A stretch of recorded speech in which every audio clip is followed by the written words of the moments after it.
दो सवाल।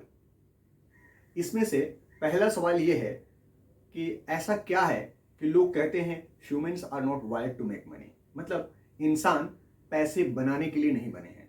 और दूसरा सवाल कि 20 साल के म्यूचुअल फंड की हिस्ट्री में ऐसा देखा गया है कि एसआईपी ने छप्पड़ फाड़ के रिटर्न दिया है, फिर भी लोग म्यूचुअल फंड्स की एसआईपी कराने के बजाय बैंकों में फिक्स्ड डिपॉजिट ज्यादा कराते हैं। ऐसा क्यों? आज के इस वीडियो में हम ये जानेंगे कि म्यूचुअल फंड ने एसआईपी में छप्पड़ फाड़ के रिटर्न कैसे दिया है। तो हम एनालिसिस रिपोर्ट निकालेंगे कि म्यूचुअल फंड्स की एसआईपी में किस तरह के रिटर्न बने हैं, और थोड़ा सा हम बिहेवियरल फाइनेंस के विषय में बात करेंगे कि इन सवालों का सोल्यूशन क्या हो सकता है। और मैं एक इनिशिएटिव ले रहा हूं, वो भी मैं अनाउंस करने जा रहा हूं इस वीडियो के अंत में, तो वीडियो को अंत तक जरूर देखिएगा। मेरा नाम है विनोद चौधरी और मैं फाउंडर हूं इन्वेस्टमेंट जंक्शन का। और पिछले 16 सालों में मैंने अपने साथ हजारों इन्वेस्टर्स को जोड़ा है जो एसआईपी से अपने वेल्थ क्रिएट कर पा रहे हैं। तो चलिए वीडियो को शुरू करते हैं। सबसे पहला जो सवाल है कि humans are not wired to make money, इसके लिए हम ये कह सकते हैं कि हमारा जो माइंड है वो जनरेशन दर जनरेशन उसी पैटर्न में सोचता है जिस पैटर्न में हमारे एंसेस्टर्स सोचा करते थे। अगर बात हम करें स्टोन एज की, तो वहां पे 3 कैटेगरी के लोग हुआ करते थे। पहली कैटेगरी के जो लोग हुआ करते थे वो ऐसे थे जिन्हें ये मालूम था कि फ्यूचर में, मैंने अभी से 1 साल 1.5 साल बाद खाना कहां से मिलेगा और हम कैसे सरवाइव कर सकते हैं। दूसरी कैटेगरी के लोग ऐसे होते थे जिन्हें ये मालूम नहीं होता था या उनके पास में वो साधन नहीं अवेलेबल थे कि वो ये मालूम कर सके कि उन्हें खाना कहां से मिलेगा, और उन्हें भूखमरी का शिकार होना पड़ता था और वो मर जाया करते थे। तीसरी कैटेगरी के जो लोग होते थे वो एडवेंचरस टाइप के लोग होते थे, और वो कुछ ऐसा करते थे कि जहां पे कोई नहीं गया है वैसे जंगलों में जाते थे और जानवरों का शिकार करके लाते थे और वो सरवाइव करते थे। मगर कभी ऐसा होता था कि वो जंगल में गए और शिकार करने के बजाय वो खुद ही शिकार हो जाते थे।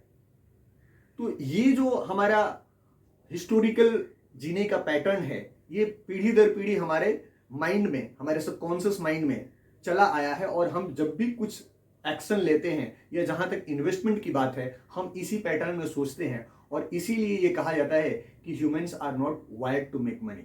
मैंने इस वीडियो के डिस्क्रिप्शन लिंक में ऐसे लिंक भी दिए हैं जिससे कि आप इस विषय में और डिटेल्स में जान सकते हैं। ऐसे लिंक्स भी मैंने दिए हैं, आप उसको देख सकते हैं जिससे कि आप इसको और डिटेल में समझ सकें। अब दूसरा जो सवाल है उसके तरफ जाने से पहले मैं आपको अपने कंप्यूटर स्क्रीन पे लेकर चलता हूं, जहां पर कि मैं आपको एसआईपी की एनालिसिस रिपोर्ट बताऊंगा कि किस तरह से एसआईपी ने 20 सालों में छप्पड़ फाड़ के रिटर्न दिया है। अलग अलग स्कीम्स के एसआईपी के परफॉर्मेंस दिखाने के लिए मैंने क्या किया है कि यहाँ पे 4 अलग अलग फंड हाउसेस के जो फैक्ट शीट हैं उन्हें एक साथ डाउनलोड करके और उनमें मैं आपको इनके परफॉर्मेंस को दिखा रहा हूँ। तो सबसे पहले हम शुरू करते हैं निप्पॉन इंडिया म्यूचुअल फंड्स का निप्पॉन ग्रोथ फंड के साथ में। ये निप्पॉन पहले रिलायंस म्यूचुअल फंड हुआ करता था, और मैं निप्पॉन ग्रोथ फंड इसलिए दिखला रहा हूँ कि ये ग्रोथ फंड मेरा सबसे चहेता फंड रहा है, और मैं इसलिए इसको पसंद करता हूँ कि इसने बहुत अच्छा रिटर्न दिया है। और ये एक सिंपल सा तरीके से आप इसके परफॉर्मेंस को समझ सकते हैं कि यह फंड 1995 में आया था, और 1995 में ये 10 रुपये के एनएवी में आया था, और आज इसका एनएवी 2000 के ऊपर है। तो सिंपल सा चीज़ है कि अगर 10 रुपये का एनएवी 95 से अब तक में 2000 रुपया हुआ है, इसका मतलब कि 1000 रुपया अगर किसी ने इन्वेस्ट किया है तो उसका फंड वैल्यू 2 लाख रुपया हो चुका है। अब अगर हम एसआईपी का परफॉर्मेंस इस फंड का देखें तो 10 साल में अगर किसी ने 10,000 रुपये महीने करके 12 लाख रुपए इन्वेस्ट किए हैं तो उसका मार्केट वैल्यूएशन 30 लाख रुपया आ रहा है, और परसेंटेज में अगर हम बात करें तो 17.72% का CAGR रिटर्न इस फंड ने जनरेट किया है। 15 साल में अगर हम देखें तो किसी ने 18 लाख रुपए इन्वेस्ट किया तो उसका वैल्यू 64 लाख रुपया हुआ, और वही अगर इस चीज़ को और अगला 5 साल तक कंटिन्यू किया गया है और टोटल इन्वेस्टमेंट 24 लाख रुपए का किया गया तो वैल्यूएशन 2 करोड़ 52 लाख रुपया हो जाता है। और इसी चीज़ को फर्दर 5 साल बढ़ाया गया तो 30 लाख रुपए का इन्वेस्टमेंट वैल्यू 9 करोड़ 40 लाख रुपया दिया। और CAGR रिटर्न की अगर हम बात करें तो 22.48 लगभग 22.5% का CAGR रिटर्न इस फंड ने 25 साल तक दिया है। और अगर सिंस इंसेप्शन की बात करें तो किसी ने अगर 31,70,000 रुपया इन्वेस्ट किया है तो 12 करोड़ 72 लाख रुपए का रिटर्न बना है 22.5% का CAGR रिटर्न के साथ में। तो ये फैंटास्टिक रिटर्न मैंने और किसी फंड में नहीं देखा है। और आई थिंक ये इंडस्ट्री का पहला ऐसा फंड था जिसमें ग्रोथ NAV रखा गया था, डिविडेंड का NAV नहीं रखा गया था, तो इसलिए इसको ट्रैक करना काफ़ी आसान समझ में आया। अब हम बात करते हैं कि ये चूंकि अभी मिड कैप ओरिएंटेड फंड हो चुका है, पहले इसमें मिड एंड स्मॉल कैप हुआ करता था। अभी निपॉन का एक दूसरा फंड है स्मॉल कैप, तो इसको देखते हैं कि स्मॉल कैप में किस तरह का परफॉर्मेंस आया है। और स्मॉल कैप जो फंड है ये आपका उतना पुराना फंड नहीं है मिड कैप की तरह, मतलब ग्रोथ फंड की तरह। इसका आप देख सकते हैं कि इसका इंसेप्शन डेट जो है आई थिंक 2010 का है, यहाँ पे आपको दिख रहा होगा 2010 का इसका इंसेप्शन डेट है। Nippon India focus equity fund है ये। हम लोग चलते हैं स्मॉल कैप की तरफ, तो ये है स्मॉल कैप और यहाँ पे आप देख सकते हैं कि ये सितंबर में आया था 2010 साल में। और यहाँ पे हम देख सकते हैं कि 10 साल में अगर स्मॉल कैप में किसी ने 10,000 रुपये महीने करके 12 लाख रुपए इन्वेस्ट किए तो उसका फंड वैल्यू 44 लाख रुपए खड़ा होता है। 44,80,000 रुपये रदर कर सकते हैं। और अगर किसी ने सिंस इंसेप्शन से अभी तक अगर इसमें SIP किया है जो कि इन्वेस्टमेंट अमाउंट 13,90,000 रुपये का होता है तो 62,15,000 रुपये का फंड वैल्यू खड़ा किया है। और इसमें CAGR रिटर्न देखें तो 10 साल में लगभग 25% का CAGR रिटर्न दिया है और सिंस इंसेप्शन इसने 24% का CAGR रिटर्न दिया है। ये बहुत ही fantastic return Reliance small cap ने दिया है और मेरे बहुत सारे क्लाइंट को मैंने इस फंड के द्वारा बहुत सारा पैसा बना करके दिया है। अब चलते हैं हम लोग की इसका अभी तक हम लोग मिड कैप और स्मॉल कैप का परफॉर्मेंस देखें कि SIP में मिड कैप और स्मॉल कैप लॉन्ग टर्म में किस तरह का परफॉर्मेंस दिया है। और अब हम देखते हैं कि इसका जो विजन फंड है, विजन और ग्रोथ दोनों सेम डेट में आए थे। Vision basically large cap oriented fund था, अभी जब स्कीम कैटेगराइजेशन किया गया है तो वो large and mid cap category आ गया है। और पहले ये बेसिकली लार्ज कैप फंड हुआ करता था। तो अगर हम विजन की बात करें तो विजन का NAV 800 के आसपास है, जहां पर कि मैं दिखा रहा था आपको ग्रोथ का NAV 2000 है और इसका NAV 800 रुपया है। इससे समझ में आ रहा है कि लार्ज कैप में उतना ग्रोथ का पोटेंशियल नहीं था जिसकी वजह से इसका NAV उतना ज्यादा नहीं बढ़ा है। और मिड कैप में ग्रोथ का पोटेंशियल ज्यादा था इसलिए मिड कैप का NAV 2000 रुपया हो गया है। और यहाँ पे हम देख सकते हैं कि 10 साल का अगर इसमें रिटर्न देखें तो 12 लाख रुपए किसी ने 10,000 रुपये करके इन्वेस्टमेंट किया है तो उसका मार्केट वैल्यूएशन 23,64,000 रुपया है। और CAGR रिटर्न की अगर हम बात करें तो 13% का CAGR रिटर्न रिलायंस का विजन फंड ने दिया है। और 15 सालों में अगर हम देखें तो 18 लाख रुपये का 46 लाख रुपया फंड वैल्यू हुआ है और एवरेज रिटर्न 11.78% का है। 20 साल में अगर हम देखें तो 24 लाख रुपया इन्वेस्ट करके 1 करोड़ 38 लाख रुपया बनाए हैं और लगभग रिटर्न 15.5% का रिटर्न बना है। और 25 साल में देखें तो 30 लाख रुपए इन्वेस्ट करके इसने 4 करोड़ 81 लाख रुपए दिए हैं। और अगर हम बात करें कि सिंस इंसेप्शन रिटर्न तो 31,70,000 रुपया इन्वेस्ट करके 6 करोड़ 16 लाख रुपए बने हैं। तो यहाँ पे आप देख सकते हैं कि सिंस इंसेप्शन वहां पे जहाँ पे 12 करोड़ रुपए बने हैं, यहाँ पे 6 करोड़ रुपए बने हैं, ऑलमोस्ट हाफ रिटर्न बना है SIP में। तो इससे समझ में आ रहा है कि लॉन्ग टर्म की SIP के लिए मिड एंड स्मॉल कैप आपको बहुत अच्छा रिटर्न दे सकता है। ये तो हमने निपॉन का दिखलाया। अब हम चलते हैं कि HDFC का जो फंड है वो किस तरह के रिटर्न दिए हैं। वहां पर भी हम लोग सेम कैटेगरी के फंड्स को देखेंगे, large cap, mid cap and small cap. तो चलिए देखते हैं HDFC फंड से। हम सबसे पहले देखते हैं HDFC का टॉप 100 फंड।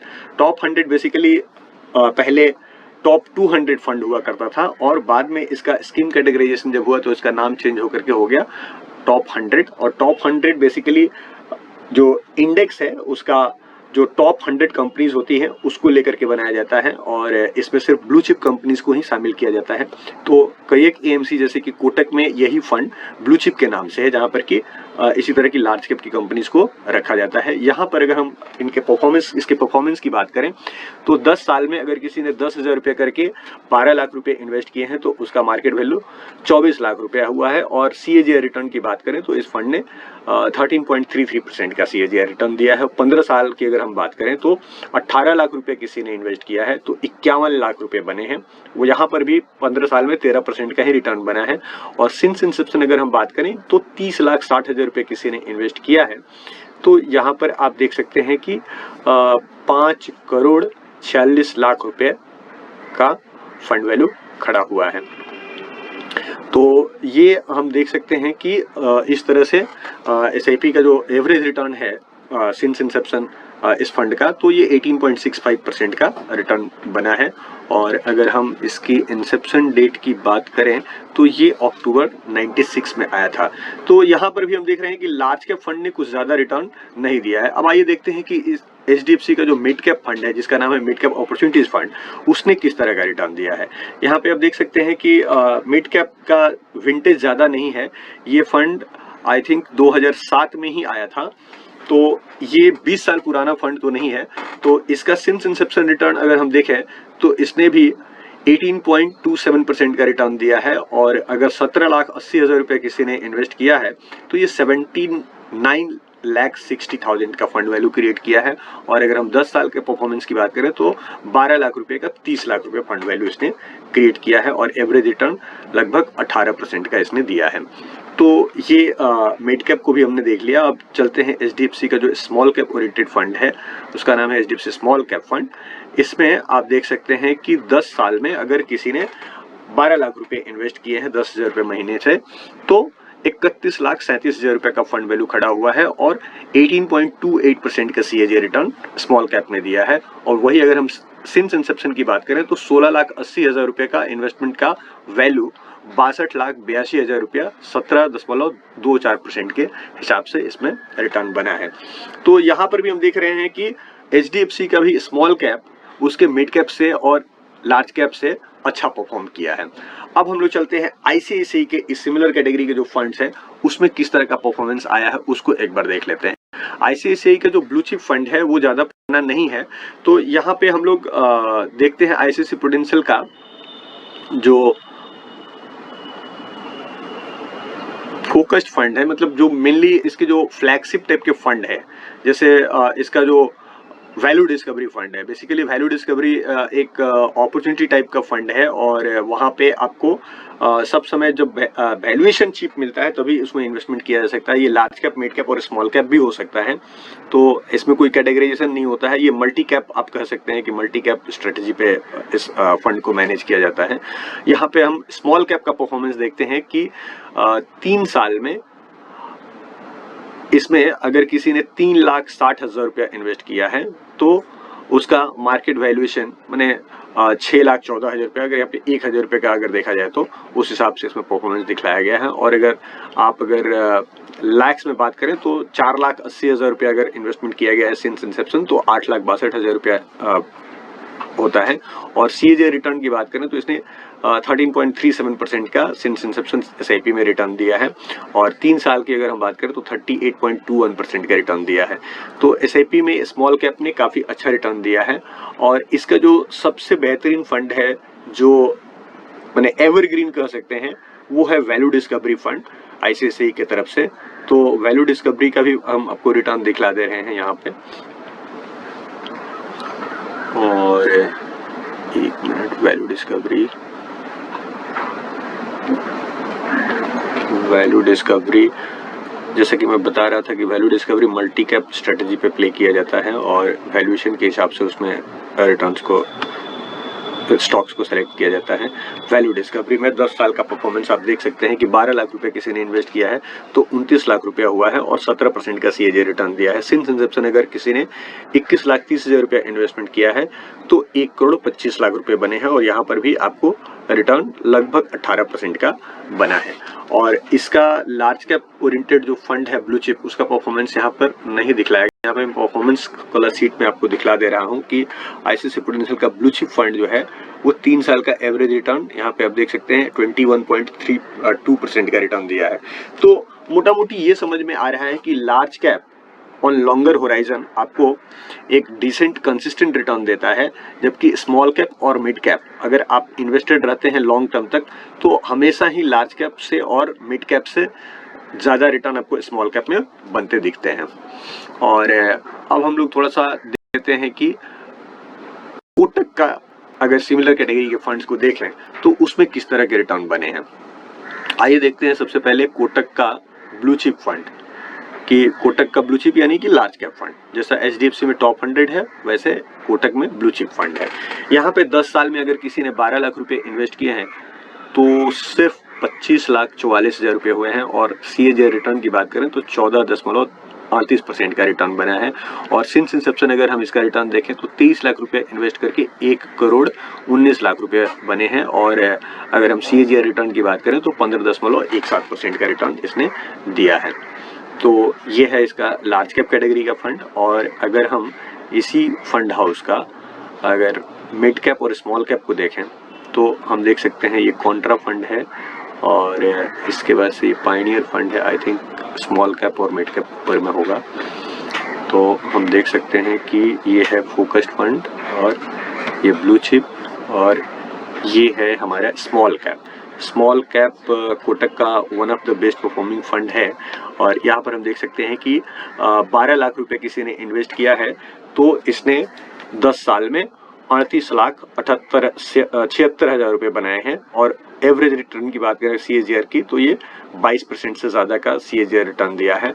और सिंस इंसेप्शन की अगर हम बात करें तो 20,60,000 रुपये किसी ने इन्वेस्ट किया है तो वो 1,17,55,000 रुपये बने हैं, और एवरेज रिटर्न लगभग 18% का इसने बनाया है। तो यहाँ पे आप देख सकते हैं कि ब्लू चिप की तुलना में कोटक का स्मॉल कैप कितना बेहतरीन परफॉर्मेंस दिया है। अब थोड़ा सा कोटक का मिड कैप को भी देख लेते हैं कि इसका मिड कैप किस तरह का परफॉर्म किया है। तो यहाँ पे आप देख सकते हैं मिड कैप के SIP का परफॉर्मेंस दिखलाया गया है। नहीं, कोटक के अपॉर्चुनिटीज फंड है, इसके ऊपर आई थिंक ये इमर्जिंग इक्विटी, यहाँ पे मिड कैप का नाम कोटक में इमर्जिंग इक्विटी फंड है। तो आप देख सकते हैं कि 10 साल में अगर किसी ने 12 लाख रुपए इन्वेस्ट किए हैं तो यहाँ पे 35 लाख रुपए बने हैं, और ये आई थिंक इसका मिड कैप स्मॉल कैप से बेहतर परफॉर्म किया है। 20.32% का रिटर्न दिया है। और अगर सिंस इंसेप्शन की बात करें तो 18,10,000 रुपये का इसने 79,82,000 रुपीज़ बनाए हैं, और लगभग 18% का रिटर्न दिया है। तो मिड कैप और small cap no doubt long term में काफ़ी अच्छा परफॉर्म किए हैं। तो इसके साथ ही मैं ये परफॉर्मेंस यहीं पे ख़त्म करता हूँ।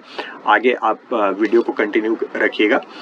SIPs के परफॉर्मेंस तो हमने देख लिए, अब जानते हैं कि इतना अच्छा रिटर्न बनने के बावजूद भी हम में से ज़्यादातर लोग ये रिटर्न अपने घर में क्यों नहीं ले पाते हैं, अपने इन्वेस्टमेंट में क्यों नहीं ले पाते हैं। तो ह्यूमन माइंड जो है इसकी 6 ज़रूरतें हैं, और ये 6 ज़रूरतें क्या क्या होती हैं ये मैं नहीं कह रहा हूँ, ये वर्ल्ड के सबसे बड़े मोटिवेटर टोनी रॉबिन्स का कहना है। टोनी रॉबिन्स क्या कहते हैं कि ह्यूमन माइंड की पहली रिक्वायरमेंट होती है सर्टेनिटी की। हम जो कुछ भी करते हैं उसमें अपने लाइफ को सिक्योर बनाना चाहते हैं, स्टेबल बनाना चाहते हैं। और जब हमारी लाइफ स्टेबल या सिक्योर नज़र आने लगती है तो लाइफ बोरिंग हो जाती है, और उस सिचुएशन में हमारी दूसरी रिक्वायरमेंट हमें सताने लगती है कि भाई लाइफ में कुछ नया होना चाहिए।